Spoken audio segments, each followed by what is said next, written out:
अरे बेटा विक्रम। बाबा, बाबा दीदी दरवाजा ही नहीं खोल। हाँ बाबा, दीदी दरवाजा ही नहीं खोलती। और ये छतरी पकड़। सरला, बेटी सरला, दरवाजा खोलो बेटी। सरला, सरला, सरला।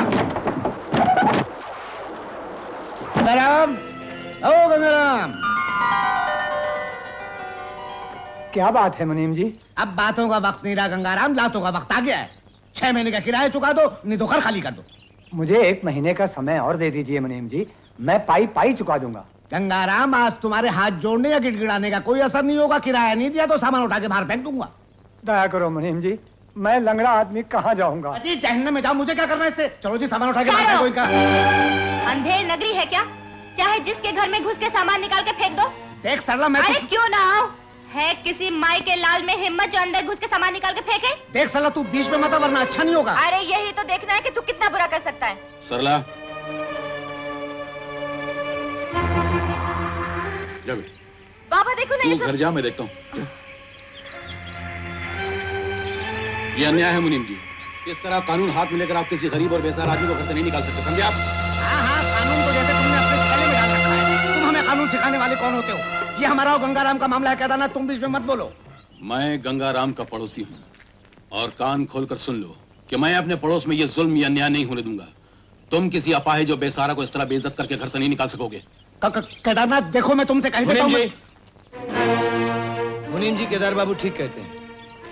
अगर हमें गंगाराम के खिलाफ कार्रवाई करनी है तो कानूनी कार्रवाई करनी चाहिए। आप चलिए मेरे साथ। छोटे सरकार, आप इन लोगों को नहीं हम इनको जानते हैं, मगर छोटे अगर मगर कुछ नहीं। आप चलिए, चलिए ना। बैठिए गाड़ी में। बहुत बहुत धन्यवाद केदार बाबू, आज आपने मेरी इज्जत बचा ली।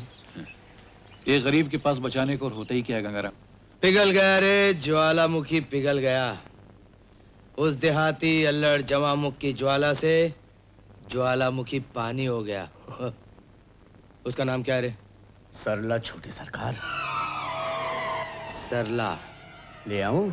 मैं कल ही धर्मपुर जा रहा हूँ लड़का देखने, और भगवान ने चाहा तो बहुत जल्द तेरे हाथ पीले करके तुझे तेरे घर रवाना कर दूंगा।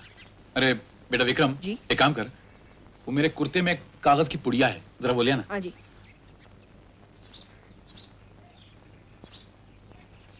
ये लो बाबा। हाँ? हाँ। ला बेटी, ले बेटी, संभाल के रख इसको। ये क्या है बाबा? ये लक्ष्मी है बेटा। ये वो शक्ति है जिससे सारी दुनिया चलती है, और अगर ये ना हो तो दुनिया की हर चीज अपनी जगह पे रुक जाए। ये किसके लिए है बाबा? तुम्हारे लिए बेटी। ये तुम्हारी माँ की निशानी है। वो अक्सर कहा करती थी कि जब मेरी बेटी बहू बनकर किसी घर में जाएगी तो ये लक्ष्मी उसके गले में पहना के भेजना। तो क्या हुआ बाबा? तुम्हारी बस उस मोड़ तक जाएगी और मैं घर पहुंच जाऊंगी। अच्छा बेटी बोल, तेरे लिए शहर से क्या लाऊं? हरे लाल कांच की चूड़ियां, बोल। अच्छा बेटी मैं चलता हूँ। कल सुबह तक घर लौट आओगे ना बाबा? तू जा। हाँ?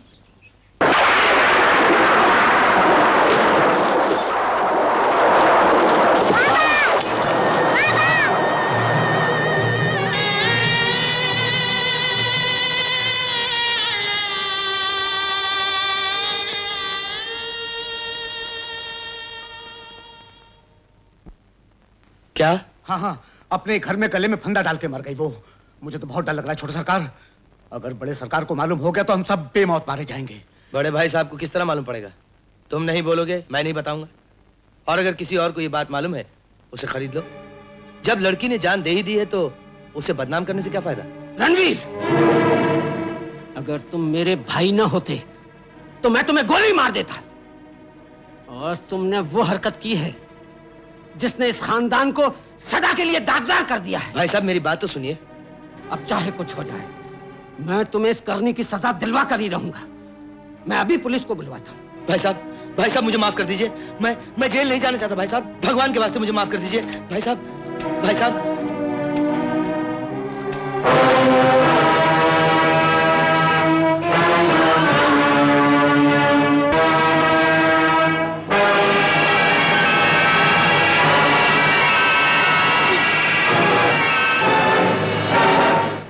ये क्या किया आपने? बड़े सरकार का खून कर दिया, एक आत्महत्या दूसरी हत्या, अब क्या होगा? कुछ नहीं होगा। आप अपनी जबान और अपने होश काबू में रखिए। आत्महत्या के लिए किसी को फांसी नहीं होती, और हत्या के लिए जरूरी नहीं कि करने वाले को ही सजा मिले, उसी को सजा मिलती है जो पकड़ा जाए। क्या मतलब? मतलब ये कि तुम किसी तरह सरला के पिता को इस बात का यकीन दिला दो कि उसकी बेटी के साथ बलात्कार भाई साहब ने किया है। दीनदयाल! कुत्ते, कमीने, वासना के भेड़िए, तेरी भूख हमेशा के लिए मैं मिटा देता हूं। बड़े सरकार का खून कर दिया इसने, पकड़ो पकड़ो इसे। ये अदालत केदारनाथ वल्द अमरनाथ को दफा 302 ताजीरात हिंद के तहत दीनदयाल वल्द रामदयाल के खून के जुर्म में उम्र कैद की सजा देती है।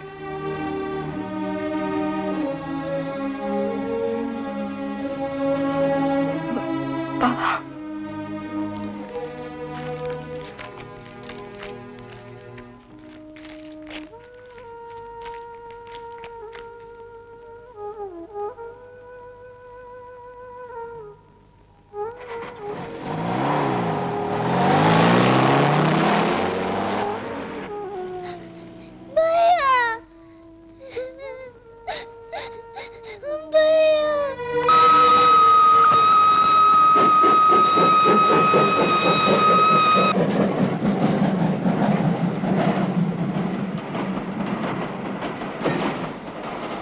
भैया हम कहाँ जा रहे हैं?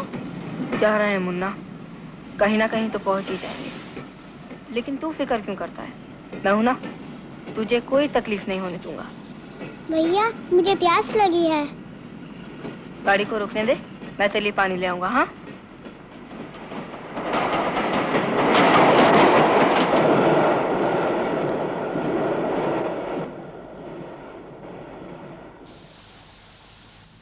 मुन्ना, तुझे प्यास लगी है ना? हाँ, मैं अभी तेरे लिए पानी लाता हूँ।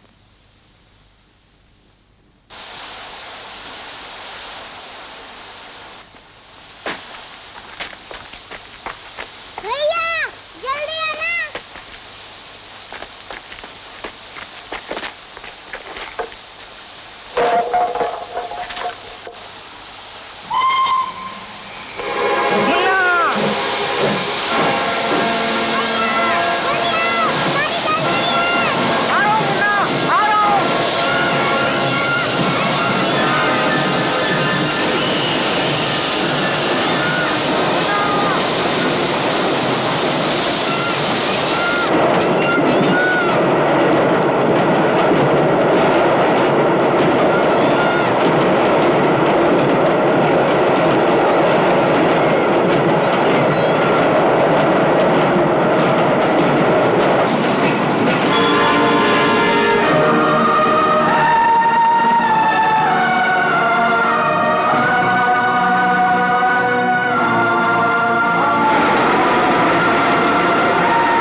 या अल्लाह रहम।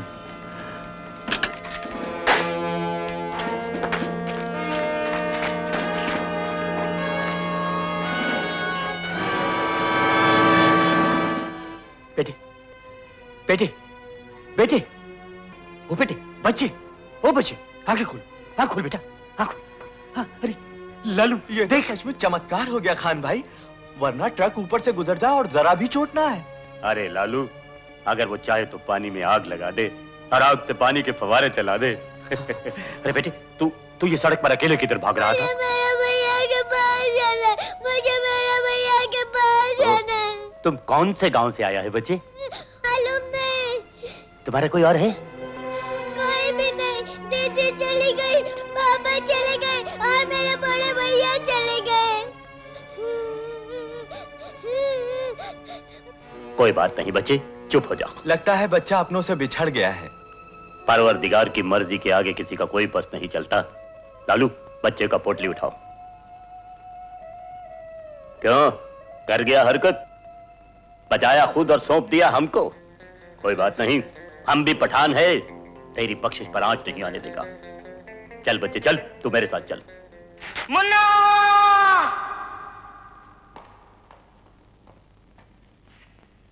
मुन्ना!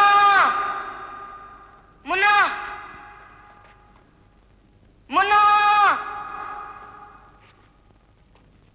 मुन्ना! मुन्ना! मुन्ना! मुन्ना!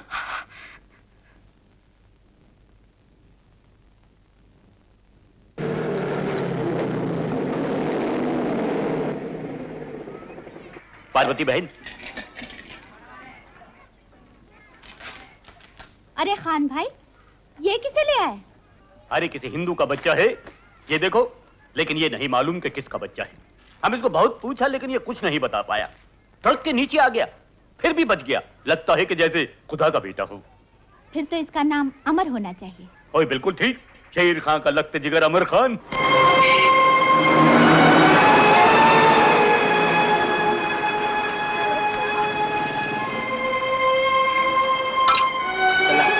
माल के आहिस्ता आहिस्ता।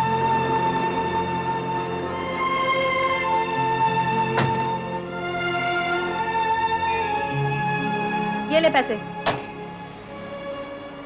ये क्या मैम साहब, सिर्फ 10 पैसे? और नहीं तो क्या, इतना सामान उठाने के लिए 10 रुपए दूं? 10 रुपया नहीं मैम साहब, 50 पैसे तो दो। हाँ, 50 पैसे। 10 पैसे लेने हैं तो ले, नहीं तो भाग यहाँ से। चल।